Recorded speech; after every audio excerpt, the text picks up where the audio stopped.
ubundi umushumba wubahirije gahunda z'itorero nk'uko akuyobora, ukubahiriza gahunda z'umudugudu nk'uko bikwiriye, ugakora ibyo ushoboye ntibazakubaza ibyo utabashije. Ubundi umuntu mutararana ngo umusange ku buriri, umuntu usangira nawe ku meza ngo ujye kogera aho yogera, umuntu ukata iburyo ugakata ibumoso, agukura mu rusengero ati mwajye mwiga gufata imyanzuro. Nta muntu ukwiye kukugusha. Umuririmbyi muhurira muri repetisiyo mukarepetana iminota ingahe ubundi mugatandukana, ni gute gukura muri korari? Ntago mbyumva. Ubuse kuturana n'umurozi akagucurika akagucurukura, mugaturana ugashaka umuguzi ukamubura, ntiwihangana ukabana n'umurozi? Ubuse ko mu kazi mukora mubana n'ababahagama, bakabahagamatura hafi kukwica, hari ubwo usezera ngo ukaveho. Ariko mwaba ntimugafata inzu y'Imana ngo baramvuze ndagenda, barandwanyije mbivamo. Ko mu kazi mudasezera ngo mukaveho? Kubana n'umwana wibyariye akaguhagama, hari ubwo mufata ngo umujugunye. Ese kuki mwihanganira ibyo mu buzima busanzwe, mukihanganira ibyaho mukorera, aho mucururiza, aho mugenda ahantu hose ko hari imitego? Kuki mutihanganira mu nzu y'Imana? Burya rero iyo umuntu nagusohora mu rusengero azaba aguhamije. Ese agusohora gute? We yagusohotse. Njye bundi najyaga mbwira basohora mu rusengero ngo nimusohoke nawo nzava. Ndabashuhuje mu izina rya Yesu Kristo w'i Nazareti. Amahoro y'Imana nabe muri mwebwe mwese mukurikiranye Mama Charlene official. Imana y'amahoro ibahe umugisha kandi ibishimire. Nizere ko muguwe neza kandi nizere ko umwami Imana barinze, kandi nizere ko ubutumwa bwiza buri kunyura kuri Mama Charlene buri kugenda bubahindura kandi buri kugenda bukora imirimo n'ibitangaza. Kandi nizere ko mu mwuka no mu mubiri hose Uwiteka hitayeho, kuko umwuka ufite icyo umaze n'umubiri ukagira icyo umara. Ntabwo Imana rero yita ku bugingo bwonyine n'umubiri ijya iwitaho. Rero nkomeje no kubashimira cyane mwebwe mukomeje gukora share, kandi namwe mukomeje gukora subscribe. Twibutsa n'abandi batarayikora ngo bayikore, kandi ntukarebe ibi bintu ngo bikunezeze wenyine, ujye byakiriza inshuti, umuvandimwe ndetse n'umuturanyi, umuntu wese mushyikirana, kugira ngo ubwami bw'Imana bwaguke. Imana rero nibahe umugisha.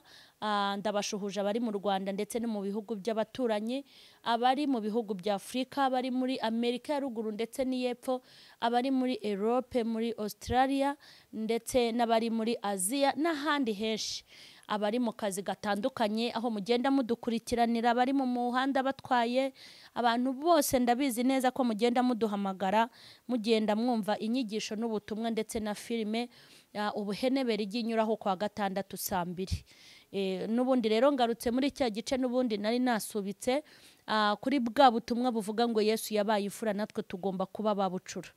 Twagiye rero tubiganiraho cyane mbabwira ukuntu Yesu yabaye ifura mu ntambara, mu bigeragezo no mu byago bitandukanye. Natwe rero tugomba kugera ikirenge muke, nta mugaragu utashebuja. Hari abantu rero baba mu bintu ukagira ngo hari Imana ntibareba cyangwa ntibitayeho. Imana irabizi kandi iradukunda ndetse itwitayeho. Ibi bintu tugenda duhura nabyo ni ibizagaragaza gukomera kw'Imana, ni ibizerekana ko Imana itabara, kandi ni ibizerekana ko Imana itakurengeye nta wakurengera. Imana rero ijya yemera yuko tugerwaho n'ibyago n'amakuba kugira ngo turusheho gukomera, nitumara gukomera tuzakomeza abandi. Birashoboka ko Yesu iyaza mu bumana bwe ntiyambare akamero k'umuntu, akaza mu bumana bwose, ubuzima turimo ntago buba butworoheye.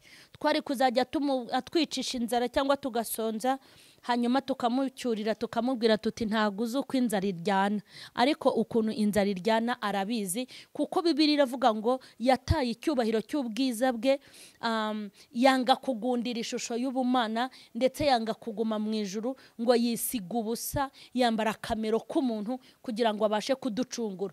Uburibwe bw'umubiri yarabwumvise kuko yabaye umuntu 100%, aba n'Imana 100%. Rero arabizi ukuntu inzara iryana. Niyo mpamvu rero ubona hakure kukanasonza. ugasonza umukorera, ndetse rimwe na rimwe abantu bakavuga ko utamukorera cyangwa umukorera nabi cyangwa ko utamusenga cyangwa usenga nabi cyangwa ko udakijijwe cyangwa ko ukijijwe nabi, kugeza ubwo nawe ushobora gusiga uri kwisaka ibyaha waba warakoze ukabyibagirwa. Ariko siko bimeze. Ibintu byose byiza n'ibibi bitubaho byose byubahisha Imana kandi bikayihesha icyubahiro. Niyo mpamvu rero ngira ngo nkubwire ngo iyo ukennye nawe yarakennye, nta aba yumva bitarenze. Kuko nimba umwana w'Imana yarakennye, kuba wowe uri umuntu usanzwe uraho, kuba wakena rwose nta birenze bihari. Kandi nimba umwana w'Imana yaratutswe, kuba uri gutukwa nta birenze, ihangane. Kuba uri mu bukode, na Yesu yarararaguzaga, ntago yari afite amagorofa. Kandi ikindi, abanzi ugwije, Yesu nawe yari afite abanzi benshi. Ahubwo njya ndeba ukuntu Yesu bamwangaga bazurira n'abapfuye, nakibuka ukuntu mwebwe nta n'uwo musengera ngo akire gripe cyangwa mutagaburira n'abantu 200. Yesu murabizi abantu yagaburiye. Yesu yakoraga ibitangaza bifatika, yazuraga abapfuye babyirebera, ariko bakarenga bati nabambwe nta mugaragu uruta shebuja. Imana arambwiye ngo nimbishimangire mbibabwire, ibintu bibariho ntabwo ari mwe mwenyine. Yesu yabaye imfura, mugomba kwemera mukaba babucura.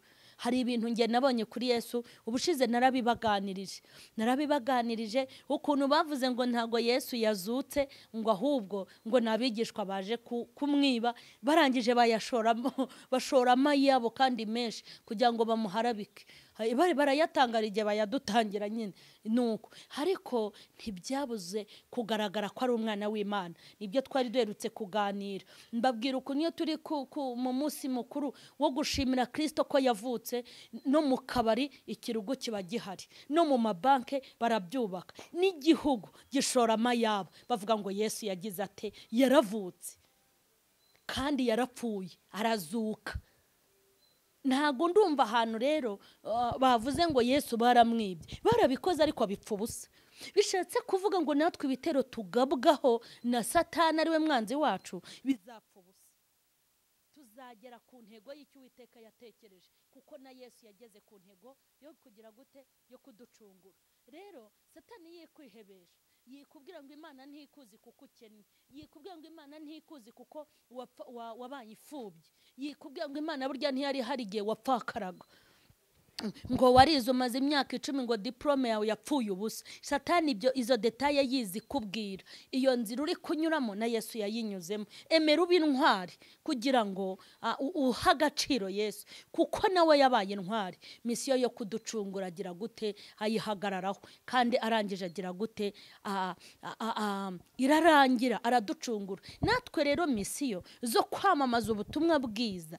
Hari umuntu wamamaza ubutumwa bwiza mu buryo bw'ivugabutumwa, mu buryo bw'imirimo, ubutumwa bwiza. Umuntu wese ukora ibintu byiza bikagirira umuntu umumaro aba ari kwamamaza iki, ubutumwa bwiza. Rero ndabinginze, nta bikomeye, nta biteye ubwoba, mukomere kandi mukomeze gusenga, mwizere Imana. Hanyuma nutemera kuba bucura hagati yawe n'umwami, hazakomeza kuba igikuta gisumbiye Yeriko. Kuko ikintu dupfana na Kristo nuko tugera ikirenge muke. Kandi iyo tumaze kugera ikirenge muke, icyo gihe ntago tuba tukitwa babyawe n'umugore, ahubwo tuba dutangiye kubyarwa n'umwuka, ndetse nta nubwo tuba tukibaruye mu miryango y'iwacu gusa, ahubwo duhita twibaruza ku mwami, hanyuma nawe akatwibaruzaho. Ni na hahandi avuga ngo nubwo iwanyu bataguhaye gakondo, njyewe ngufitiye gakondo. Kandi Yesu atanga gakondo tukiri inaha, ariko hakaba na gakondo y'ubwami aho tuzaruhukira mu gihe cyagenwe kizaba cyageze. Nagira ngo mbabwiye ngo iterabwoba rya Satani nirive ku buzima bwanyu. Ubwo yageragejwe habasha no gutabara abageragezwa bose. Yesu rero yagiye agira ubuzima bukomeye, yagiye agira ubuzima buryana, yagiye agira ubuzima busharira kandi mu kuri kose. Wenda twebwe ibimenyetso by'uko turi abana b'Imana kugira ngo tubitange ntago byapfa kugaragara, kubera yuko isi ifite amazina twita, kandi isi ifite aho yatubitse. buri wese isi ifite akumba yamushyize, ariko Yesu yari afite ibimenyetso bimugira umwana w'Imana, ariko barabyanga, barabirengaho, babitesha agaciro. Hari ahantu nigeze soma ngira umubabaro ukomeye, ndavuga ni kuki twiriza tukirirwa twitatsa ko Yesu yatuje agashinyiriza, natwe twatuje. Uzi ko natangaje igihe umwami ngo yajyaga agira igihe rimwe mu mwaka ngo cyo gufungura imbohe imwe. Noneho ngo mu mwaka ngo igihe kigeze hajya kubaza abaturage ati, baturage banjye noneho ni iyihe mbohe mushaka? Unyumvire, ngo barangije bavugira rimwe ngo uduhe ngo baraba umwihore, ari barabana Yesu mbahende. Barangije baravuga ngo we mugumane, baramani mu mwihorere, ahubwo mutuzanire uwo wiyise ngo ni Yesu umwana w'Imana. Mureke mbabwire, iki gisambo kibishaga wenda n'ibyuma, cyateraga abantu ibyuma, kuko buryo umujuri yagiye kwiba abafite no kwica, wasanga cyaribishaga imbunda. Ariko uko yari ari kose, igisambo bajya gushyira ku karubanda cyari igisambo ruharwa. Ariko ibaze, igisambo cyabamazeho ibyabo, igisambo cyari cyarabacucuye kibica kikanabicira, bati ni mukireke kibeho, uwiyise umwana w'Imana muba ari we muduha. Niko bakora. Umva kandi gashya nabonye gatuma nkomera muri uru rugendo, nkubwira ngo nawe ukomere, nta mugaragu utashebuja. Yesu amara kuza ngo bazanye ibitenge ngo bakajya basasa mu nzira ahantu ifarashi yinyura, ngo bagasasa n'imikindo, ngo bakavuga ngo Hoziyana, hahirwa umwami Kristo, ngo hahirwa uje mu izina ryawe. Ngaho rero nunyumvire, baramusingiza, basasa imyenda, hanyuma indogobe ya Yesu ikahanyura. Nuko yari yarabarebye mu mitima avuga ati, ejo bundi muzampinduka. Harikoma ngo mu gihe cyo kubambwa bose bati nabambwe, yabuze umuntu n'umwe uvuga ngo yibambwa. Bose abamusingije bati nabambwe. Hanyuma wowe urajya kurakazwa ngo nabo wavanye mu cyaro cyaherera abandi ukabigisha umujyi, urajya kurakazwa nabo wahaye igishoro bagacuruza bakaba barateye imbere, urajya kurakazwa nabo wishyuriye minerivare bakaba bararangije kwiga nyuma bakaguhemukira, ujya kurakazwa nabo wakiriye iwawe mu rugo ngo nabana urera bakaguca inyuma, ujya kurakazwa n'abantu wagiriye neza. Hari abantu twagiye tugirira neza mu buzima baraduhinduka. Nanjye hari abantu bampindutse, ndavuga inti ngaho da, nkajya nikoraho ngo ndebe ko ari nge ngasanga ninjye. Noneho nkajya mvuga ariko ibi bintu nibyo cyangwa ndi kurota, ariko nasanze ntarota, nasanze nararebaga. Baraguhinduka, ntago uzahindukwa n'uwakure kuko nta sano mufitanye, nta naho mwahurira. Uzahindukwa n'uwo wagaburiye, abo mwateraga inzenya, abo mwateraga imisingo n'ibiparu, abo wabitsaga amabanga, nabo rwose. Hanyuma se Yesu abo yazuriraga abana ku buntu, akabakiza indwara zananiranye kwa muganga byaranze, sibo bavuze ngo nabambwe? Si cyo gikundi cyamugiye inyuma bati nabambwe baduha igisambo? Igisambo kibeho Yesu wise umwami abari wupfa. Impamvu Imana yampaye amagambo ni iyihe: abantu baguye kubera abandi, abantu bananiwe gutambuka kubera abandi, abantu babambye amaboko mu nsengero, batumye abantu batinjira, batumye batanasohoka. Umuntu arakubwira ngo umurokore, yakubwira ngo ndagushakira umukozi w'umurokore, uti mpa amahoro. Uzi kugera mu barokore wari utangiye kuvuga, uzi ko dusigaye twiyumvamo abapagani kurusha abarokore. Ni gute umuntu ashobora kugira, nimvuga abapagani, ariko abapagani batwita abapagani ni babandi batajya mu rusengero badasenga. Ni gute umuntu ashobora guturana n'umuntu udasenga akagira amahoro, yaturana n'umurokore agahangayika? Abantu benshi barimo barapfa, bari kuva mu nsengero, bari kuva mu mirimo y'Imana, bari guta Imana, abantu bari kwanga Imana kubera abandi. Niyo mpamvu muhugukiye kubwira abantu bari kugushwa n'abandi, bakagushwa n'ababavuze, bakagushwa n'ababarwanyije, n'ababahagurukiye. Dufite abantu benshi cyane bagiye bava mu nzu y'Imana kubera abandi, ariko ntago wari ukwiye kugwa kubera umuntu. hari umuntu uherutse kumbwira ukuntu yabaga mu rusengero n'ukuntu yaruvuyemo, ambwira n'imirimo yakoraga n'ukuntu yari umwana mwiza, ari umukirisitu mwiza, ambwira ukuntu abakristo bamubereye babi, bamukorera ubugome, bakamukorera inama zo kumugirira nabi. Mubwira ijambo ryiza. Naramubwiye ngo mu nama bakoze, Yesu wigeze umubonamo? Haleluya, haleluya. Mu nama bakoze zo kukugirira nabi, hari ifoto ya Yesu wigeze ubonamo? Disi nimukamubeshyere. Ntago ajya yincarana na ziriya ncabiranya. Ntago n'inama zabo burya ntazibamo. Nubwo mu bantu bagututse, Yesu wigeze wumva hari ijwi ryo kugutuka ririmo? Mu bakugenjeje bakakugendaho, hari ubwo Yesu wigeze ubona ikirenge cye gikandagira mu ntambwe z'abagome ngo aguhige? Yesu yagiye mu bakuvuga, Yesu yigeze ajya mu bagufata uko utari, yigeze ajya mu baguhimbira, yigeze agushyirishamo. Hanyuma nimba Yesu atararimo, kuki uha agaciro bariya? Ntuha agaciro Yesu waje kureba. Ngewe rero burya n'ibintu bitancira ishati. Nimba ndi mu rusengero hahura n'intambara, kandi ndabizi ko mu bantu bahuye n'intambara zo mu rusengero no mu itorero, mbamo si ibintu by'amagambo, ndimo pe. Ariko hari ikintu nzi, Imana ijya kumpamagara inkura mu basilamu, ntago yigeze itumiza nyobozi ya deperi, yaba hejuru yaba umudugudu, ngo bavuge ngo nakiriye umwana wanjye yitwa mama Charlene. Nacakiranye na Yesu, nta muntu n'umwe uhari. Amina. Aranyobora ati jya mu itorero rya deperi. Haleluya. Arangije akora ikintu bita kunyeza, arangije arantunganya, anyambika umwambaro w'abakirisitu, angabira impano, atangira kuntuma. Hanyuma ndajya kurakarana n'umushumba, muhora iki? Ndarakaranya na pasiteri, ndamuhora iki? Nta mupasiteri uzangusha, nta mushumba wangusha. Ikindi abantu ntibakavuge ngo babagushije. Njya mbona mwaranigushije rimwe. Ni gute uha agaciro amagambo ubundi ucakirana nayo gute? Kwinjira mu rusengero ni gutya, ukamenya aho wicara, umva ijambo ry'Imana. Niba kubwa ngo wihane, ihane. Umva amatangazo. Niba kubwa ngo dufite ibi bikorwa, kora ibyo ushoboye, ibyo udashoboye byihorere, fata inzira ukatutahe. Ubundi iyo mujya kwirirwa muryongora, mwirirwa muterana amagambo, mwahuriye. Wowe nimba ubona ibintu bitari kuvamo, va mu gakungu ubane na Yesu wawe.